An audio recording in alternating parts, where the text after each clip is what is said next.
Hello students, स्वागत करता हूं आप सभी लोगों का इस ऑनलाइन क्लास में, जहां हम कंटिन्यू कर रहे थे मैथ्स क्लास 9th और 10th की सीरीज। और इसी क्रम में आगे बढ़ते हुए आज हम देखते हैं क्लास 9th में। तो बच्चों, क्लास 9th में हम लोगों ने अभी तक क्या पढ़ा? रियल नंबर्स के पूरे कंसेप्ट को हमने देखा, जिसमें हम लोगों ने देखा रियल नंबर को हम लोग दो कैटेगरीज में डिवाइड करते हैं, रेशनल नंबर, इरेशनल नंबर। फिर हम लोगों ने रेशनल नंबर को एक एक करके देखा था, रेशनल नंबर्स के पूरे कंसेप्ट को। फिर देखा रेशनल नंबर को हम लोग किस तरह से नंबर लाइन पर रिप्रेजेंट करते हैं, यानी संख्या रेखा पर निरूपण उसका कैसे होता है। फिर दो संख्याओं के बीच में रेशनल नंबर को कैसे निकालते हैं। उसके बाद हम लोगों ने उसके संक्रियाओं को देखा। इरेशनल नंबर यानी अपरिमेय संख्या किसे कहते हैं, अपरिमेय संख्याओं का हम लोगों ने उदाहरण भी देखा। और इसी क्रम में आज हमारा ये फर्स्ट चैप्टर का क्लास 9th का ये आखिरी कड़ी है, और इसमें हम अपरिमेय संख्याओं का कुछ संक्रियाओं को देखेंगे, जिससे कुछ संबंधित कुछ क्वेश्चन देखेंगे। तो आइए देखते हैं अपरिमेय संख्याओं का ये अंतिम भाग, पार्ट 6 है। और इसी प्रकार से ये फर्स्ट चैप्टर हमारा लास्ट होगा आज का क्लास 9th का। तो आइए देखते हैं क्या क्या क्वेश्चन है। तो पिछली बार हम लोगों ने देखा था संक्रियाओं में, अपरिमेय संख्याओं को जब संक्रियाएं कर रहे थे ऑपरेशंस ऑन इरेशनल नंबर, उसमें हम लोगों ने देखा था परिमेयकारी गुणक को, कि परिमेयकारी गुणक क्या होता है, किस तरह से हम संख्याओं का परिमेयकरण करते हैं, और साथ ही यदि कोई अपरिमेय संख्या दी हुई है तो उसके हरों को किस तरह से हम परिमेय संख्या में परिवर्तित करते हैं। तो इसी में आगे थोड़ा कॉम्प्लेक्स क्वेश्चन है, तो इसमें देखते हैं किस तरह से है। यदि a और b दो परिमेय संख्याएं हैं, क्वेश्चन में क्या कह रहा है कि हमारे पास दो संख्याएं दी हुई है, कौन सी है, a और b। यानी यदि a और b दो परिमेय संख्याएं हैं तो निम्नलिखित समताओं में a और b का मान ज्ञात करें। अब देखो, यहां पे दो संख्या दे दिया हमें a और b, और ये एक इक्वेशन दिया हुआ है, एक समीकरण दिया हुआ है। तो इस समताओं में हमें a और b का मान ज्ञात करना है। ओके, तो देखो सबसे पहले क्या करेंगे, हम जो क्वेश्चन दिया हुआ पहले उसे देखते हैं क्या दिया हुआ है। तो देखो बच्चों, क्वेश्चन में है हमारा 3 plus root 7 upon 3 minus root 7। अब जैसे ही हमने देखा कि क्वेश्चन में जो प्रश्न है हमारा, उसमें अंश और हर दोनों में क्या है, अपरिमेय संख्या है। और जैसे ही हमने देखा कि हर में अपरिमेय संख्या आ गया, हमें ध्यान में आया कि सर पहले तो इसको हमें परिमेयकरण करना होगा। मतलब जो हमारा डिनोमिनेटर में जो इरेशनल नंबर है, अपरिमेय संख्या है, हमें पहले इसको ऊपर और नीचे यानी अंश और हर दोनों में क्या करना पड़ेगा, उसी संख्या से मल्टीप्लाई करना पड़ेगा, गुना करना पड़ेगा, ताकि हमें उसका हर क्या हो, परिमेय संख्या मिले। पहले देखते हैं करके। तो अच्छा, इसे मैंने ये भी बताया था कि अगर संख्या दी हुई है और बीच में नीचे अगर माइनस है, तो हम लोग क्या करते हैं, साइन को चेंज करके ऊपर नीचे गुना करते हैं, बताया था मैंने। ओके, तो माइनस जब है तो यहां क्या करेंगे बच्चों, 3 plus root 7 upon 3 plus root 7। I hope यहां तक समझ में आ रहा है आप लोगों को। ओके, अब देखो आगे क्या करना है। पहले तो हम इसको हल करेंगे और इसका एक सिंपल रूप में इसको लाएंगे, सरलतम रूप में इसका लाएंगे, क्या इसका हमारा उत्तर आता है। उसके बाद देखेंगे कि आगे क्या करना है। ओके, चलो अब देखो बच्चों, यहां पे मल्टीप्लाई है, तो देखो यहां पे 3 यहां है प्लस रूट 7। अब जब 3 प्लस रूट 7, तो अगर हम 3 को a मान लेते हैं, 3 को a मान रहे हैं और रूट 7 को b मान रहे हैं। ओके, चलो जब यहां अगर हम a मान लिए इसे और इसे b मान लिए, तो देख रहे हैं a प्लस b। अब फिर यहां पे क्या है, मल्टीप्लाई में a प्लस b। अब देखो बच्चों, यहां पे एक फॉर्मूला बन गया, हमें याद है a प्लस b, हमने पढ़ा था sir, a plus b into a plus b, दोनों देखो सेम चीज है। तो क्या हो जाएगा इसका फॉर्मूला, a प्लस b का होल स्क्वायर। आ रहा समझ में? कैसे, नहीं समझ में आया? देखो फिर से एक बार देखो, अगर कोई संख्या दो बार लिखी हुई हो, जैसे मान लो 2 इंटू 2, यानी 2 को जब 2 बार गुना करेंगे तो क्या होगा, 2 का स्क्वायर होगा। किसी भी संख्या को अगर उसी संख्या से गुना करते हैं तो उसका स्क्वायर हो जाता है, यानी उसका वर्ग हो जाता है। तो ठीक उसी तरह देखो बच्चों, यहां पे a प्लस b एक संख्या है, उसके बाद फिर a प्लस b से ही गुना कर रहे हैं, तो दोनों संख्या क्या है, सेम ही संख्या है। तो दोनों संख्या को जब हम गुना करेंगे तो क्या आ जाएगा, a प्लस b का होल स्क्वायर। अब हम इसका फॉर्मूला जानते हैं, तो चलो पहले यहां कर देते हैं। यहां पे क्या करेंगे, देखो बच्चों, 3+√7 का होल स्क्वायर। यहां तक कोई दिक्कत नहीं आ रहा, बात समझ में? चलो आगे देखो, नीचे में क्या कर रहा है, 3 - √7 और यहां क्या है 3+√7, यानी फिर वही बात आ गई सर, a माइनस बी और a प्लस बी के रूप में है। इसका भी फॉर्मूला हम लोग पढ़े हैं सर, क्या है, a minus B into a plus B जब रहेगा तो क्या होता है, a square minus B square. Recall करो जो मैंने पिछली क्लासों में आप लोगों को फॉर्मूला बताया था, a plus B into a plus B का whole square, a minus B into a minus B का होल स्क्वायर। उस तरह a minus B into a plus B क्या होता है, a square minus B square. कुछ बच्चे कह रहे होंगे सर आप डायरेक्ट कैसे लिख दे रहे हो, कोई नहीं, आप इसको गुना करके भी देख सकते हो। जब गुना करके एक दूसरे से लिखोगे तो कट के लास्ट में यही आएगा हमारा, ठीक है, ओके। अब यहां आते हैं तो देखो 3 - 3 का स्क्वायर माइनस √7 का स्क्वायर। यहां तक कोई दिक्कत बच्चों? कुछ नहीं, मैंने सिर्फ क्या किया, दोनों को परिमेकरण कर रहा हूं। तो परिमेकरण के समय हमने देखा कि हम जो संख्या नीचे हर में लिखा रहता है उसी को ऊपर नीचे अंश और हर में दोनों में, न्यूमरेटर और डिनोमिनेटर दोनों में मल्टीप्लाई करते हैं, बट साइन को चेंज करेंगे। आ रहा समझ में? चलो देखो अब यहां क्या होगा, देखो अब यहां a प्लस बी का होल स्क्वायर मैंने बताया है sir, a square plus B square plus 2ab। तो आ जाओ करते हैं, 3 का स्क्वायर 9 प्लस √7 b का स्क्वायर, यानी √7 का स्क्वायर क्या होगा बच्चों 7 प्लस 2ab। तो देखो 2 इंटू a क्या है 3 और b क्या है हमारा √7, तो यहां √7 कर देंगे। आ रहा समझ में यहां तक? नीचे देखो a square minus B square, तो 3 का स्क्वायर क्या हो जाएगा 9 माइनस √7 का स्क्वायर क्या होगा बच्चों 7। तो मैंने बताया था कि अगर सेम संख्या √a इंटू √a, मैं बार बार देखो बताता हूं, जब क्वेश्चन बताता हूं उसमें बताता हूं कि किस तरह से हो रहा है, तो इसको ध्यान में रखो। √a इंटू √a क्या हो जाएगा a हो जाएगा, तो उसी तरह √7 इंटू √7 क्या हो जाएगा बच्चों 7 हो जाएगा। तो ओके, अब यहां क्या हो जाएगा हमारा, देखो 9 और 7 कितना हो गए 16, तो 16 हमने लिख दिया। फिर देखो प्लस 2 3 जा 6, 2 3 6 होता है, और 6 गुने √7 तो क्या हो जाएगा बच्चों 6√7 बट्टे में क्या है 9 में से 7 गया 2 बचेगा, तो यहां हो गया हमारा 2। यहां तक कोई दिक्कत नहीं। अब देखो इसको हम ऐसे लिख सकते हैं, तोड़ के दोनों को अलग अलग कर दो, तो क्या हो जाएगा 16/2 प्लस 6√7/2। यहां तक कोई दिक्कत? अब देखो बच्चों, तो 2 अटी ये 16 कट जाएगा, यहां तक कोई दिक्कत नहीं। फिर देखो 2 तिया 6, आ रहा समझ में? अब ये क्या हो जाएगा हमारा 8 प्लस 3√7, यानी फाइनली हमारा जो निष्कर्ष आया, जो हमारा हल आया वो क्या आ गया, यहां आ गया। ये फॉर्मूलों को सब एक जगह साइड में लिख लो ताकि समझने में कंफ्यूजन ना हो बच्चों। चलो यहां तक हमने क्या देखा कि ये हमारा सॉल्यूशन है, इसका हल है।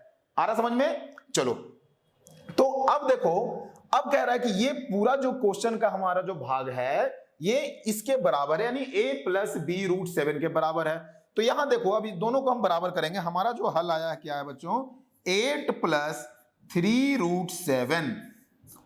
आ रहा समझ में यहां तक? 8 प्लस 3√7 ये किसके बराबर है, तो a प्लस बी √7 के। यहां तक कोई दिक्कत नहीं आ रहा, क्लियर समझ में? अब देखो दोनों अगर बराबर है, ये संख्या और ये संख्या अगर बराबर है, तो देखो √7 यहां पे भी है और √7 यहां पे भी है, यहां तक कोई दिक्कत नहीं।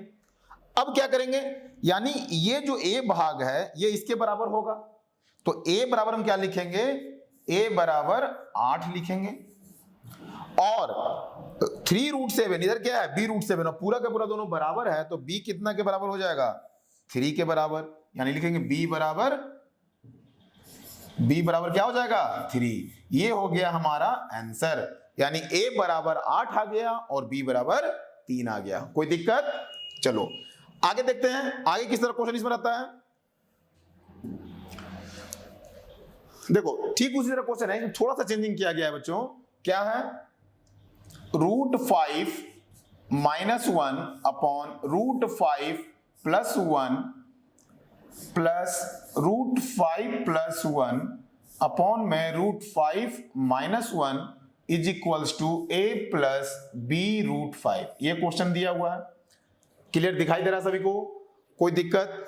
चलो अब क्वेश्चन में क्या कह रहा है देखो, फिर वही बात आ गई सर, नीचे हर में क्या है हमारा अपरिमेय संख्या है। अब जैसे ही हमें अपरिमेय संख्या दिखाई देगा तो हमारा सबसे पहला कदम क्या रहेगा कि उसको हम परिमेयकरण में बदलें, यानी परिमेय संख्या में हम परिवर्तित करना है हमें। उसके लिए क्या करेंगे, तो जो हर में रहेगा उसको हम ऊपर नीचे से गुना करेंगे।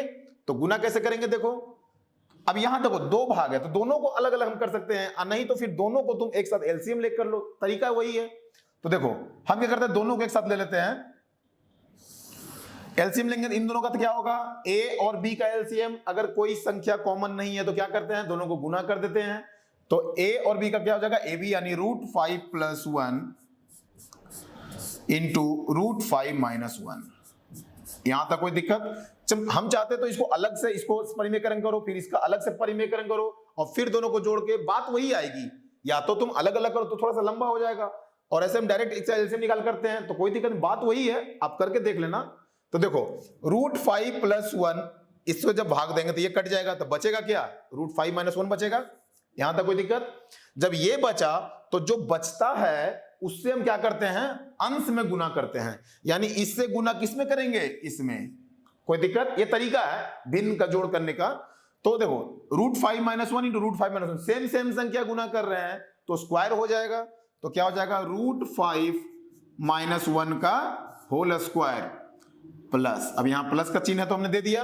अब देखो रूट 5 माइनस 1 से जब भाग करेंगे इसको तो ये कट जाएगा, तो बचेगा क्या हमारा, रूट 5 प्लस 1 बचेगा। और जब ये बचेगा तो इसको हम किससे गुना करेंगे, फिर अंश से गुना करेंगे। तो क्या हो जाएगा, रूट 5 प्लस 1 का होल स्क्वायर। यहां तक कोई दिक्कत आ रहा समझ में? चलो अब आगे देखते हैं। अब देखो a माइनस बी का whole square plus a plus B का होल स्क्वायर, तोड़ेंगे इसको, कैसे हो जाएगा देखो, रूट 5 का स्क्वायर क्या होगा बच्चों, 5। ओके, तो 5 प्लस 1 माइनस 2 रूट 5।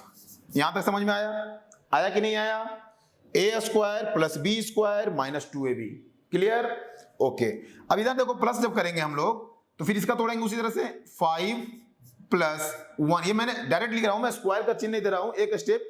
तो देखो यहां आप लोग समझ सकते हो, इतना आप 9th में पढ़ रहे हो तो 9th और 10th के बच्चों को आई थिंक इतना तो समझ में आना चाहिए कि मैं a प्लस बी का होल स्क्वायर कर रहा हूं, तो a square plus B square plus 2ab आ रहा समझ में। तो a स्क्वायर क्या हो जाएगा, रूट 5 का स्क्वायर 5, 1 का स्क्वायर 1 प्लस 2ab, तो क्या हो जाएगा बच्चों, 2 रूट 5।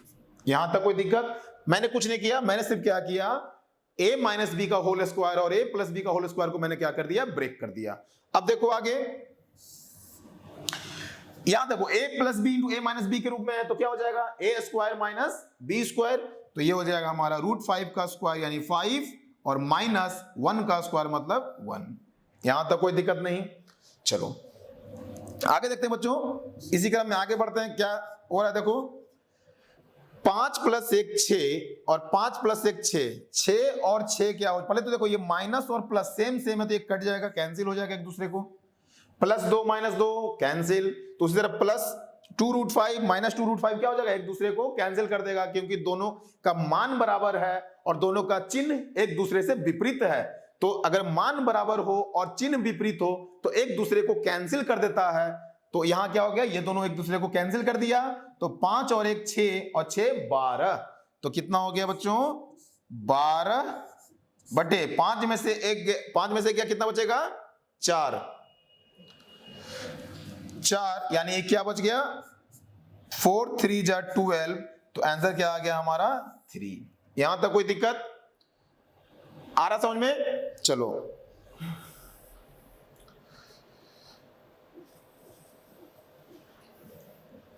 अब देखो बच्चों, यहां पे क्या करेंगे, आगे हमारा 3।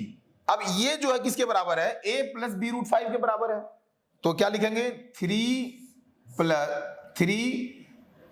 प्लस 0 रूट 5, ये हम इसके टर्म में लिख रहे हैं, बराबर है a प्लस बी रूट 5। ऐसा क्यों लिखें, क्योंकि मुझे इसके बराबर दिखाना था तो इसके रूप में दिखाएंगे हम। तो यहां देखो a तो ठीक है 3 के बराबर है, लेकिन √5 वाला तो हमारे यहां कोई टर्म ही नहीं था, यहां कोई ऐसा पद है √5 वाला नहीं, तो इसका मतलब क्या है, ये पूरा जीरो है हमारे पास।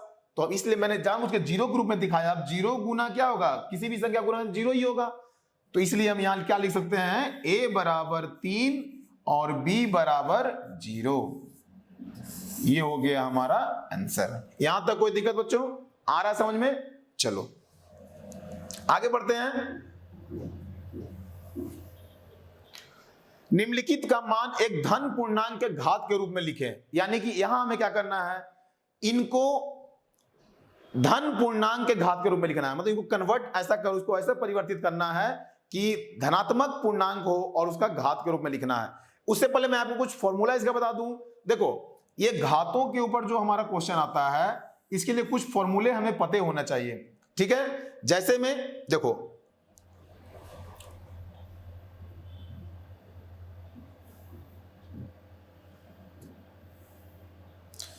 यहां देखो बच्चों, जैसे मान लो इसमें कैसे रहता है, इसमें कुछ रूल्स होते हैं जो हमें फॉलो करना होता है, ठीक है। तो घातों का कुछ नियम होता है, तो हमें वो देखते हैं क्या होता है। यदि कोई हमारा वास्तविक संख्या हो a, ठीक है, और उस पे जैसे पावर हो m, मल्टीप्लाई गुना रहेगा a का पावर n। हालांकि ये जो लेसन है घातों वाला, ये हमने 8वें क्लास में भी पढ़ा था, क्लास 8 में, और 9th में भी थोड़ा सा पढ़ना है, क्योंकि इसमें अपरिमेय संख्याओं के ऊपर रहता है। क्योंकि क्लास 8 में जो हम पढ़े थे वो परिमेय संख्याओं के ऊपर पढ़े थे, और क्लास 9th में हम इसमें अपरिमेय संख्या रहेगा उसके ऊपर पढ़ना है। तो इसलिए थोड़ा सा इसका भी डिस्कशन किया गया, ताकि अब परिमेय संख्या हो चाहे अपरिमेय संख्या हो, घातों का जो नियम होगा वो तो सेम रहेगा।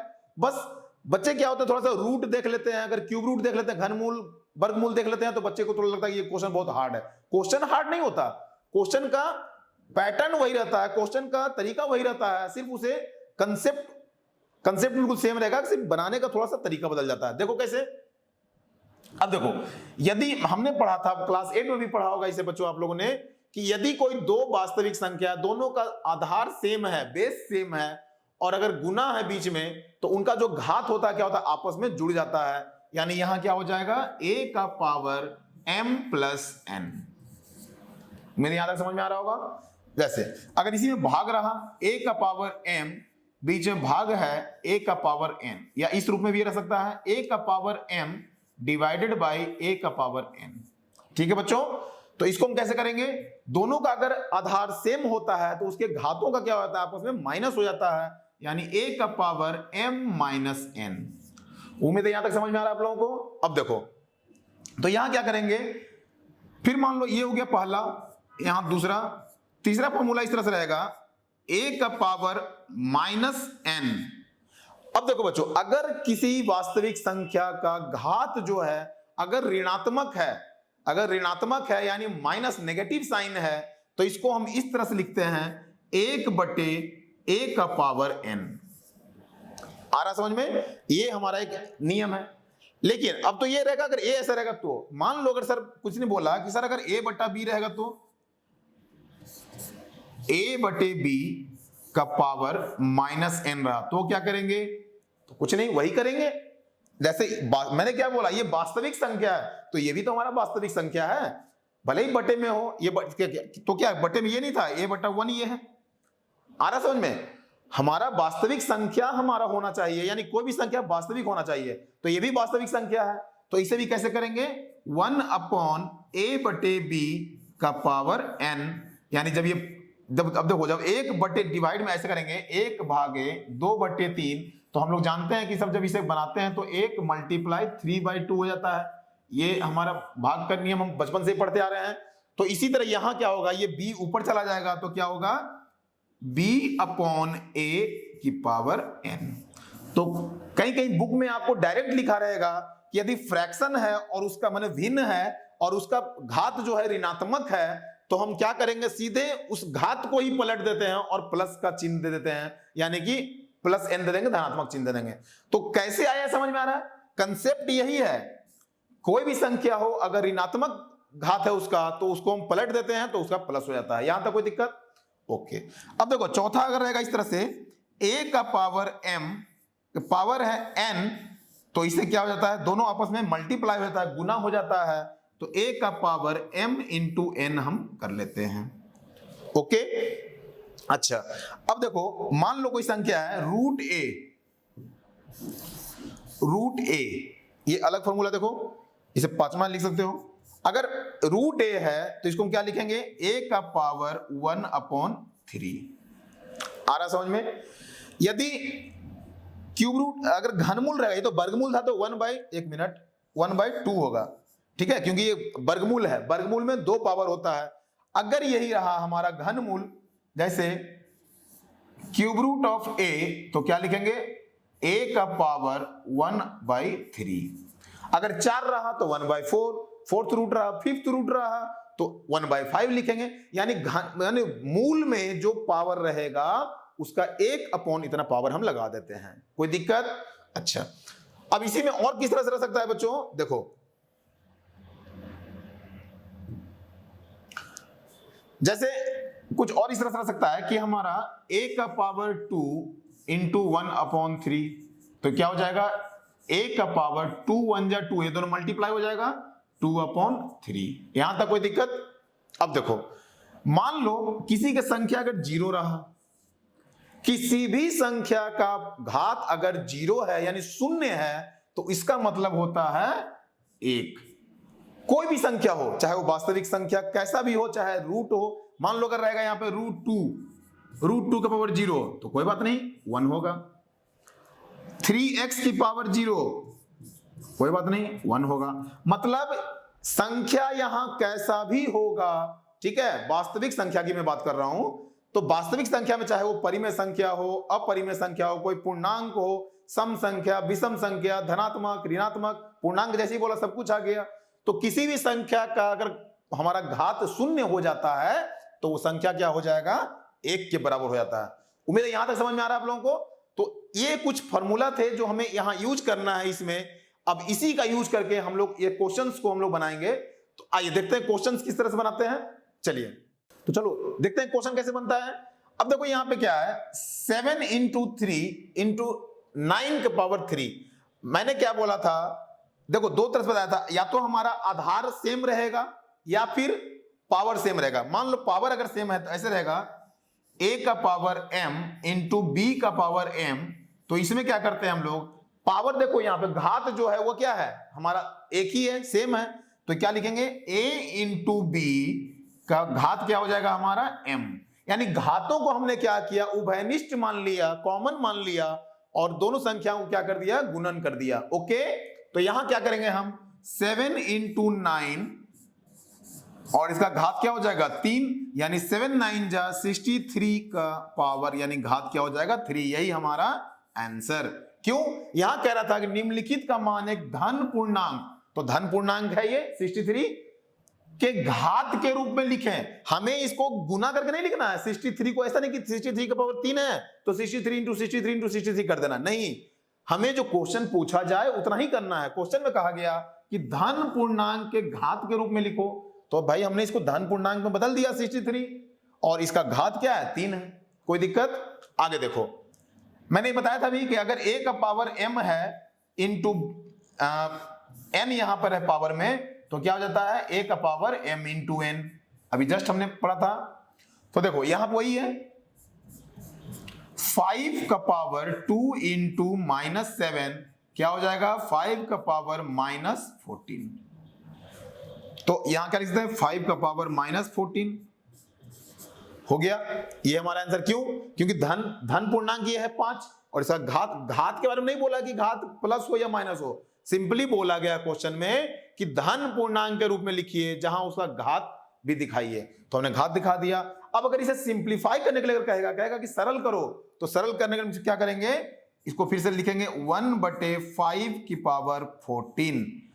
ओके बच्चों, तो ये हो जाएगा हमारा सिंप्लीफाई रूप में। इसको और हम चाहे तो तोड़ के लिख सकते हैं, लेकिन जो हमारा प्रश्न पूछा गया है उसके अनुसार हमारा यहीं पे आंसर समाप्त हो जाएगा। कोई दिक्कत? चलो आगे देखते हैं बच्चों, आगे क्या कह रहा है, देखो सेम फिर वही है, क्वेश्चन है हमारा 23 का पावर -10 है, उसके बाद क्या है 23 का पावर 7।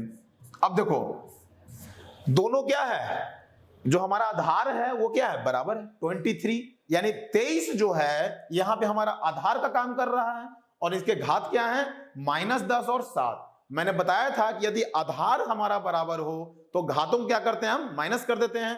तो 23 का पावर क्या करेंगे, -10 -7, ये क्या हो जाएगा 23 का पावर -17। यहां तक कोई दिक्कत आ रहा बच्चों समझ में? तो इस तरह से हम ऐसे क्वेश्चन को सॉल्व करते हैं। चलो आगे देखते हैं।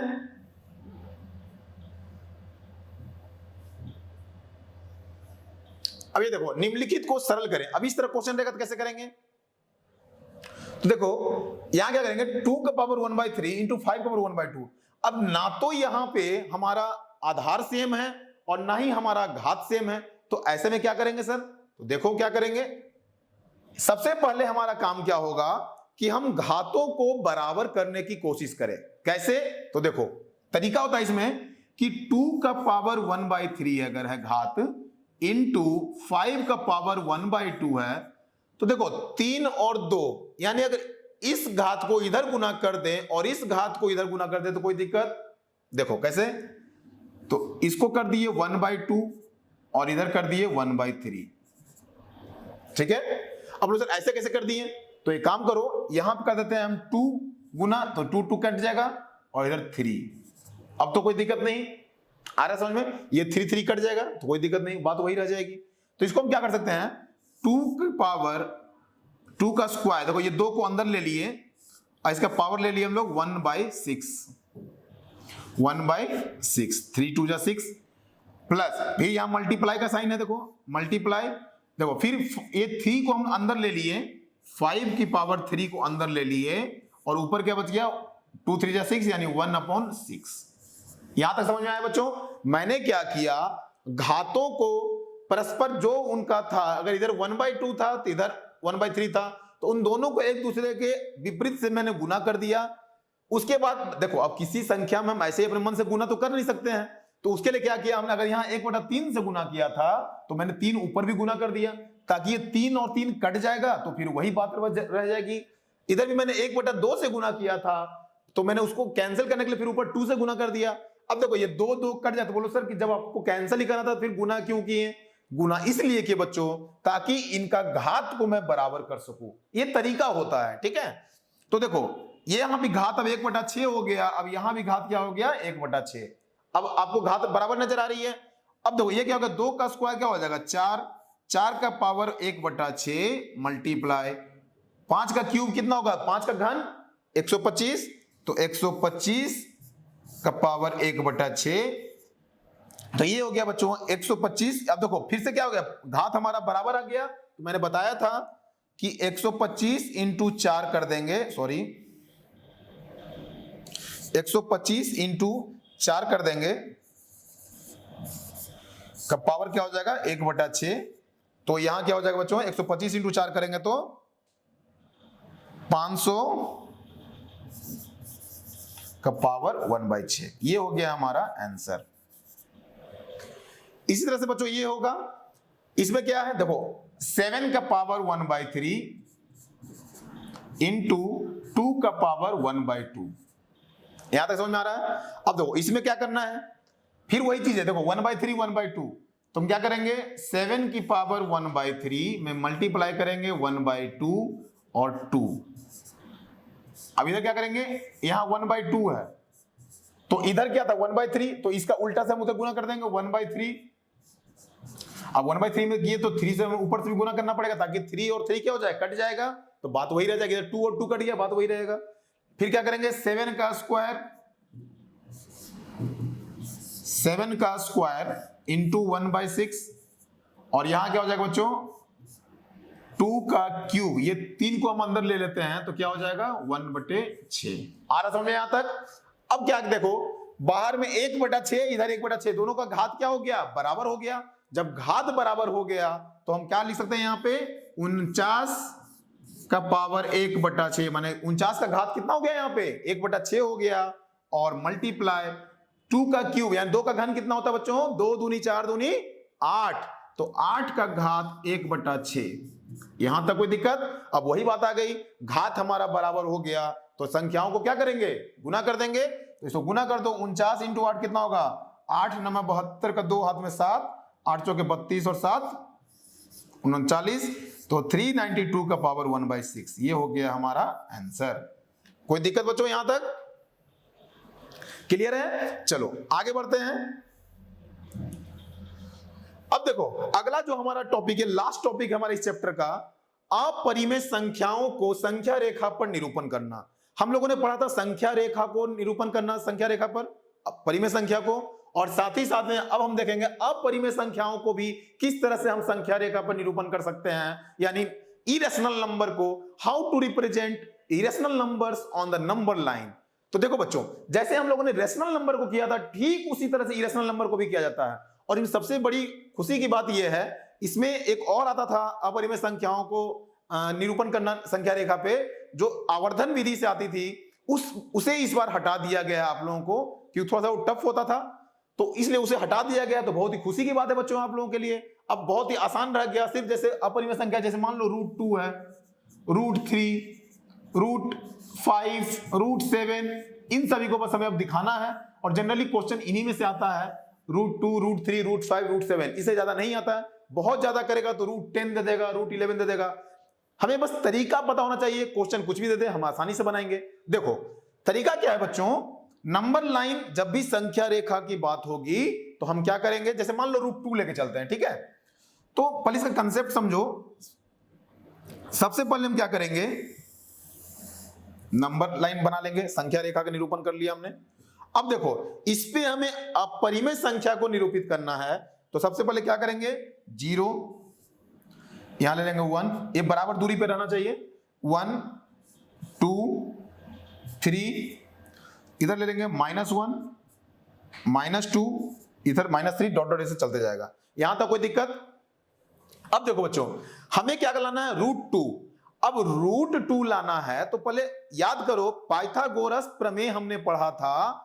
पाइथागोरस प्रमेय क्लास 8 में पढ़ के आए हैं सर, और उसमें हम लोगों ने क्या पढ़ा था कि यदि कोई त्रिभुज है, यदि कोई हमारा समलंब त्रिभुज है, ठीक है, यानी समकोण त्रिभुज है, समकोण यानी एक एंगल उसमें क्या होगा, समकोण होगा, ठीक है, राइट एंगल होगा। तो इसमें हम क्या लगाते हैं, ABC मान लो, जहां B पे क्या है, समकोण है, 90 डिग्री है, राइट एंगल है, तो ऐसे में हम पाइथागोरस थ्योरम लगेगा इसमें। और क्या होता है, देखो सबसे बड़ी बात, जो 90 डिग्री के सामने वाला जो भुजा होगी त्रिभुज में, वो क्या कहलाता है, हमारा कर्ण कहलाता है, यानी हाइपोटेन्यूज कहलाता है। तो ये क्या हो गया हमारा कर्ण, इसे हम लोग H से डिनोट करते हैं, हाइपोटेन्यूज भी बोलते हैं इंग्लिश में। अच्छा, अब जिस कोण की बात करेगा, मान लो अगर कोण A की बात कर रहा है, तो कोण A के सामने वाला जो भुजा होगा उसे हम क्या बोलते हैं, लंब। तो जब ये लंब हो गया तो दूसरा क्या होगा, हमारा आधार हो जाएगा, यानी बेस हो जाएगा। अब कुछ बच्चे ये सोच लेते हैं कि नहीं है, जो खड़ा होगा, जो ये खड़ा इस तरह से, तो वही परपेंडिकुलर होता, नहीं, ये नहीं है। कंसेप्ट कहता है कि जिस एंगल के बारे में बात कही जाएगी, अगर ए के बारे में बोल रहा है, जैसे मान लो बोलेगा कि एंगल ए, जैसे साइन ए निकालना है, ठीक है, तो किसी जो एंगल ए के बारे में बात करेगा तो उसके सामने वाला एंगल क्या होता है, हमारा परपेंडिकुलर होता है, यानी लंब होता है। अगर सी की बात करेगा तो एंगल सी के सामने वाला जो भुजा होगी वो हमारा परपेंडिकुलर होगा। तो इसके बारे में हम लोग डिटेल से क्लास 10th में हमें पढ़ना है, 10वीं क्लास में जब हम त्रिकोणमिति पढ़ेंगे। तो त्रिकोणमिति एक्चुअल में इसी की पढ़ाई है कि किसको परपेंडिकुलर मानना है, किसको बेस मानना है, किसको हाइपोटेन्यूज मानना है। तो इसकी चर्चा हम आगे विशेष रूप से करेंगे, अभी ज्यादा इस पर ध्यान नहीं करो। बस इतना जान लो कि जिस एंगल की बात होती है उसके सामने वाला भुजा क्या होता है, परपेंडिकुलर होता है, यानी लंब होता है। और जिस दूसरा जो बच जाता है उसे हम क्या बोलते हैं, आधार बोलते हैं। आ रहा बच्चों समझ में? चलो अब यहां देखो, मान लेते हैं यहां पे एंगल ए की बात करें तो ये हो गया हमारा लंब, यानी कि ये हो गया हमारा P, और ये हो गया हमारा आधार, यानी ये क्या हो गया हमारा बेस B। यहां तक कोई दिक्कत? अब देखो पाइथागोरस प्रमेय के अनुसार क्या होता है कि किसी भी त्रिभुज में, किसी भी समलंब त्रिभुज में कर्ण का स्क्वायर, कर्ण का वर्ग जो होता है, यानी H का स्क्वायर बराबर होता है P का स्क्वायर प्लस B का स्क्वायर। यहां तक कोई दिक्कत? यानी H बराबर क्या हो जाएगा, under root P square plus B square. आ रहा समझ में? अब जैसे देखो मान लो मैं रूट टू का निरूपण करना है तो रूट टू को मैं लिख सकते हैं, देखो तो रूट टू बराबर 1 प्लस 1, यहां तो कोई दिक्कत। तो जो भी हमें निरूपण करना रहेगा उसको हम पाइथागोरस प्रमेय के अनुसार यानी P square plus B square के अंडर रूट में लिखते हैं। ये तरीका है लिखने का। देखो तो 2 क्या करेंगे 1 प्लस 1 कर देंगे। अब इसको हम इस तरह से लिखते हैं 1 का स्क्वायर प्लस 1 का स्क्वायर। ऐसे क्यों लिख रहे हैं? तो एक तरफ हमें लंब लेना है एक यूनिट, एक इकाई लेना है, और आधार भी हमें क्या लेना है, एक यूनिट यानी एक इकाई लेना है। तो 0 से लेके 1 तक हम चलेंगे एक इकाई, ये ले लिया हमने एक यूनिट, यहां तक कोई दिक्कत नहीं, नो सर। तो एक यूनिट ले लिया हमने। अब ये क्या है हमारा आधार ले लिया मानो। अच्छा फिर क्या करेंगे, यहां से हम एक यूनिट लेंगे। मैंने क्या बताया, 1 प्लस 1 क्यों ले रहे हैं, क्योंकि हमें रूट 2 निकालना है। तो रूट 2 को हम 1 प्लस 1 के रूप में तोड़े और 1 का स्क्वायर प्लस 1 का स्क्वायर से लिख सकते हैं। तो एक यूनिट हमने आधार के रूप में लिया और एक यूनिट हमने लिया लंब के रूप में। अब यहां से इसे हम जोड़ेंगे। अब ये 90 डिग्री है, ओके। अब जो ये जोड़ने वाला लाइन क्या होगा, कर्ण होगा। और हम जानते हैं कर्ण क्या होगा, इसका स्क्वायर और इसके स्क्वायर के बराबर होगा।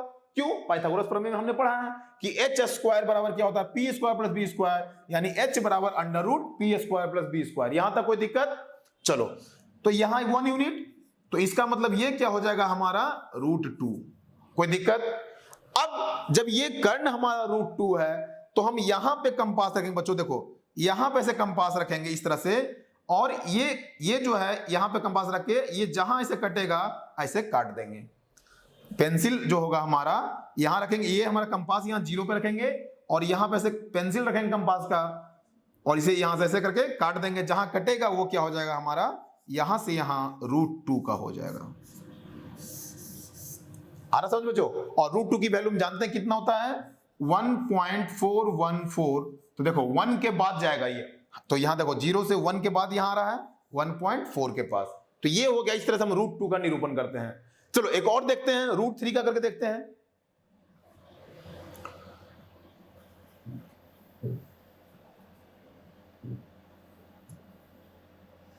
देखो अब अगर मान लो हमें रूट 3 का करना है, ठीक है। देखो रूट 3 अगर निकालना है बच्चों हमें, तो रूट 3 हमने ऐसे लिख दिया। अब रूट 3 का मतलब क्या होगा, मैंने क्या बोला, इसे पाइथागोरस प्रमेय के अनुसार तोड़िए। तो देखो 3 को हम क्या लिख सकते हैं, 2 प्लस 1, कोई दिक्कत? तो 2 प्लस 1 जब लिख सकते हैं तो इसका मतलब इसको और कैसे लिखेंगे, स्क्वायर के रूप में। तो रूट 2 का स्क्वायर प्लस 1 का स्क्वायर। आ रहा है यहां तक कोई दिक्कत? यानी कि रूट 3 को हमने किस रूप में लिखा, 2 प्लस 1 के रूप में, और 2 को हमने लिखा रूट 2 का स्क्वायर, माने वर्ग कर दिया हमने, और 1 का स्क्वायर। यहां तक कोई दिक्कत? इसका मतलब हमें यह पता चल गया कि हमें जो संख्या रेखा पर जो हम लेंगे यूनिट लेंगे, तो आधार को ले लेंगे रूट 2 और एक को लंब को ले लेंगे 1। कोई दिक्कत? तो देखो हम क्या करेंगे यहां पे बच्चों, इस तरह से फिर नंबर लाइन ड्रॉ करेंगे, 0 1 2 3, इधर भी कर दो -1 -2, ठीक है। इस तरह से हमने क्या कर दिया, नंबर संख्या रेखा को अलग अलग खंडों में बांट दिया। अब देखो 0 से हमें कितना चाहिए, रूट 2। तो रूट 2 तो कहीं यहां नजर नहीं आ रहा, इसका मतलब क्या होगा, हमें रूट 2 बनाना पड़ेगा। तो चलो रूट 2 फिर से बना लेते हैं, अभी जस्ट हमने बनाया था। तो रूट 2 कैसे बना था, यहां हमने 1 यूनिट लिया था, फिर यहां 1 यूनिट लिया था, ये 90 डिग्री है, ओके। यहां से हमने जब ऐसे इसको जोड़ा और यहां पर रख करके जब ऐसे काटा, तो ये जो रूट 2 कटा ये क्या कहलाएगा हमारा, रूट 2। यानी जब यहां पे रूट 2 है सर, अगर यहां रूट 2 है तो यहां से यहां अब हम क्या लेंगे, हमारा बेस लेंगे, आधार लेंगे। मैंने क्या बोला, एक को आधार लेना और दूसरे को कर्ण लेना है। तो अगर ये हमारा आधार हो गया तो यहां पे अब क्या लेंगे, जो हम लंब लेंगे वो कितना होगा, 1। तो 1 यूनिट फिर से यहां जोड़ेंगे, तो ये हो गया हमारा 1 यूनिट, ये हो गया रूट 2 यूनिट। अब यहां से फिर इसको हम ऐसे जोड़ेंगे, इस तरह से हमने जोड़ा, तो ये जो बन गया, देखो ये तो रूट 2 था, ये 1 यूनिट, ये 1 यूनिट। अब जब इसको हमने जोड़ा तो ये क्या हो गया हमारा √3। अब √3 कैसे होगा, तो इसको हम क्या करेंगे, फिर यहाँ पे ऐसे कंपास रखेंगे बच्चों, जो हमारा प्रकार होता है उसे हम यहाँ पर रखेंगे और पेंसिल को यहाँ से करके ऐसे काट देंगे। तो ये जो कटेगा हमारा, ये क्या बचेगा, √3। ये क्या हो गया हमारा, √3। अब देखो कभी कभी हमें इस तरह से भी देता है कि हम चाहे तो इसको √2 के ऊपर इस तरह से बनाए नंबर लाइन में। जैसे देखो एक और करके दिखाता हूं, ये √3 समझ में आया आप लोगों को। √2 जहां पे बना वहां पे हमने 1 यूनिट ऊपर ले लिया, तो एक हो गया हमारा, अब आधार के रूप में √2 हो गया और लंब के रूप में 1 यूनिट हो गया, तो दोनों का जब स्क्वायर करेंगे तो √3 आएगा, तो इसलिए ये क्या हो गया हमारा, √3। तो ये जहां कट रहा है नंबर लाइन पे, ये क्या होगा हमारा, √3 हो गया। कोई दिक्कत? देखो किसी किसी बुक में हमें किस तरह से दिया रहेगा,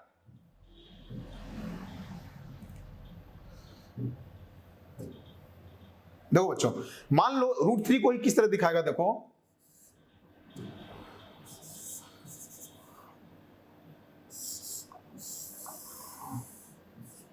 ये हो गया 0, ये हो गया 1 2 3, उसके बाद ये -1 -2। अब जैसे हम √2 बना लेते हैं, ये 1 यूनिट, ये 1 यूनिट, इसको जोड़े, यहां लिख देंगे 1 यूनिट, ये 1 यूनिट, तो ये जो हो गया हमारा √2 यूनिट। ठीक है बच्चों, तो जब ये √2 यूनिट हो गया, तो कुछ लोग क्या करते हैं, बुक में भी है हमारा, एनसीईआरटी बुक में भी इस तरह से दिखाता है, तो दोनों तरीका को समझो, जो आपको आसान लगे उसको आप अपना लो, तरीका दोनों एक ही है, बस थोड़ा सा क्या है अंतर है। देखो उसमें हम लोग यहां पे ले रहे थे लंब को, √2 जैसे बना था, जैसे √2 यहां बन रहा था हमारा ऐसे, तो हम क्या करते हैं, यहां पे लंब ले रहे थे। लेकिन कुछ बुक में क्या दिखाता है कि √2 जैसे ये है, ठीक है, कुछ पुस्तकें में देखना, √2 के ऊपर यहां पे लेगा 1 यूनिट। अब यहां पे 1 यूनिट ले लिया, तो बात तो वही है, हमने इसे यहां लिया था 1 यूनिट, इसने क्या किया, √2 पर ये ले लिया, क्योंकि ये तो √2 ही है, और इसी को हमने नंबर लाइन पे से रिप्रेजेंट किया था। तो ये जब ये √2 है और ये 1 यूनिट है बच्चों, तो √2 का स्क्वायर प्लस 1 का स्क्वायर, हमने क्या बोला, √3 को कैसे लिखेंगे, √2 का स्क्वायर प्लस 1 का स्क्वायर अंडर रूट। तो √2 ये है, अब इसको यहां से ऐसे मिला दो, तो ये क्या बन गया, √3। जब ये √3 हो गया, अब देखो इसी √3 पे फिर अगर हम क्या लेंगे, मान लो हम यहां पे 2 ले लिए, ठीक है, देखो इसी पे हम क्या करेंगे, 2 यूनिट ले लेंगे, ठीक है, ये मान लो 2 यूनिट है, 2 यूनिट, ठीक है। तो √3 पे जब 2 यूनिट लेंगे तो क्या बन जाएगा, इसे जोड़ेंगे, तो देखो क्या बन गया बच्चों, √3 का स्क्वायर प्लस 2 का स्क्वायर। अब देखो क्या बन रहा है, √3 का स्क्वायर, √3 का स्क्वायर क्या होगा बच्चों, 3 और 2 का स्क्वायर 4, यानी कि √7, यानी ये जो हमारा बनेगा ये क्या कहलाएगा, √7। तो इसी तरह से √2 √3 √7 पूछा जाता है। अब चलो एक लास्ट देखते हैं, √5 कैसे बनेगा, ठीक है।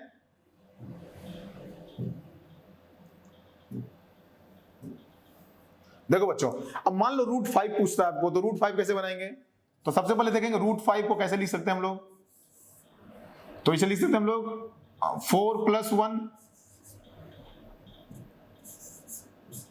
इस तरह लिख सकते हैं बच्चों। अच्छा 4 को कैसे लिखेंगे, 2 का स्क्वायर प्लस 1 का स्क्वायर। यहां तक कोई दिक्कत आ रहा है समझ में?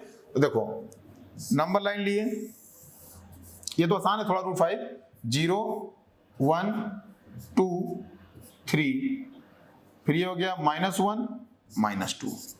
अब मान लो 2 यूनिट कह रहा है, तो 2 यूनिट यहां से ले लो बच्चों, ठीक है, यहां लिख देंगे 2 यूनिट, और इधर क्या कह रहा है 1 यूनिट, तो 1 यूनिट ऐसे ले लो, ये हो गया हमारा 1 यूनिट। यहां तक समझ में आ रहा है बच्चों? अब देखो जब ये 2 यूनिट हो गया और ये 1 यूनिट हो गया, तो जब इन दोनों को हम जोड़ेंगे तो ये क्या बनेगा, √5। कैसे, तो देखो ये क्या होता है, कर्ण हमारा हाइपोटेन्यूस होता है, और इसको हम कैसे निकालते हैं, इसका आधार का वर्ग करके और जोड़ देते हैं किसमें, लंब के स्क्वायर में, यानी 2 का स्क्वायर प्लस 1 का स्क्वायर, यही हो गया ना। और इसको हम किस रूप में लिख सकते हैं, √5, तो ये क्या हो गया हमारा, √5। अब इसी को हम चाहे तो √5 यहां पे कंपास रखो और यहां पे रख के ऐसे पेंसिल को घुमा दो, तो जहां कटेगा वो क्या कहलाएगा हमारा बच्चों, √5। तो इस तरह से ये हो गया हमारा √5 का। अब इसी मान लो √5 के अगर हम करेंगे और इसी पे हम 1 यूनिट और ले लेते हैं बच्चों, जैसे मान लो यहां 1 यूनिट और ले लिए, ठीक है, 1 यूनिट। अब देखो √5 और 1, तो जब इसे हम ऐसे जोड़ देंगे तो ये क्या हो जाएगा बच्चों, अब देखो √5 का स्क्वायर प्लस 1 का स्क्वायर क्या हो जाएगा, √5 का स्क्वायर 5 प्लस 1 यानी क्या हो गया ये अंदर में √6। तो ये क्या हो गया हमारे बच्चों, √6 का। अब चाहे तो आप यहां से लिख करके ऐसा करके मार्क कर दो, तो यहां से जो ऐसे मार्क होगा ये क्या होगा हमारा √6 हो जाएगा। तो किसी भी नंबर का बोले हम पहले उसको क्या करेंगे, इस रूप में हम देखेंगे तोड़ करके। पाइथागोरस प्रमेय के अनुसार लंब का स्क्वायर प्लस आधार का स्क्वायर करेंगे तो जो हमारा आएगा उसको हम क्या करेंगे, एक को संख्या रेखा पे आधार मान लेंगे और एक को हम लंब मान लेंगे, और जो दोनों को जोड़ने वाली जो कर्ण होगी, जो हाइपोटेन्यूज होगी, वही हमारा वो जो अपरिमेय संख्या होगी, उसी को हम क्या करेंगे, नंबर लाइन पे निरूपित कर देंगे। तो इस तरह से हम अलग अलग अपरिमेय संख्याओं को निरूपण करते हैं। कोई दिक्कत बच्चों? तो उम्मीद है आज का क्लास आपको समझ में आया होगा। आज हमने क्या देखा, अपरिमेय संख्याओं के ऊपर कुछ प्रश्न देखे हमने कि किस तरह से परिमेयकरण करके ए और बी का मान ज्ञात करते हैं। फिर हमने घातों से संबंधित कुछ प्रश्न देखे और फिर आगे हमने देखा किस तरह से अपरिमेय संख्याओं को संख्या रेखा पर निरूपण करते हैं। तो बच्चों आज हमारा ये क्लास 9th क्लास का फर्स्ट चैप्टर इस तरह से समाप्त होता है और उम्मीद करता हूं कि आपको हर एक कंसेप्ट को अच्छे से समझ में आया होगा। आप क्या करिए, इस पे क्वेश्चंस का प्रैक्टिस कीजिए, अलग अलग प्रश्नों को अलग, चाहे जिस बुक से बनाना हो। मैं तो कहूंगा एक ही बुक को आप 10 बार बनाओ, बल्कि 10 बुक को एक बार बनाने से अच्छा है कि आप एक बुक को ही 10 बार बनाइए, तो आपको ज्यादा प्रैक्टिस अच्छा से होगा। और आपने एक कहावत सुनी हुई अंग्रेजी में है, practice makes a man perfect. आप जितना ज्यादा अभ्यास करोगे तो अभ्यास से ही निपुणता आती है अपने आप में। तो इसलिए बच्चों आप क्वेश्चंस का प्रैक्टिस करो, किसी भी बुक को उठा लो, लेकिन उसी का क्वेश्चन को बार बार आप बनाओ। इससे क्या होगा, आपका अभ्यास और अच्छी होगी और आपका कंसेप्ट क्लियर होगा। तो उम्मीद करता हूं बच्चों कि आज मैं जो भी आपको समझाया आपको समझ में आया होगा। तो यहां पे हमारा चैप्टर समाप्त होता है। चलिए, ओके, धन्यवाद।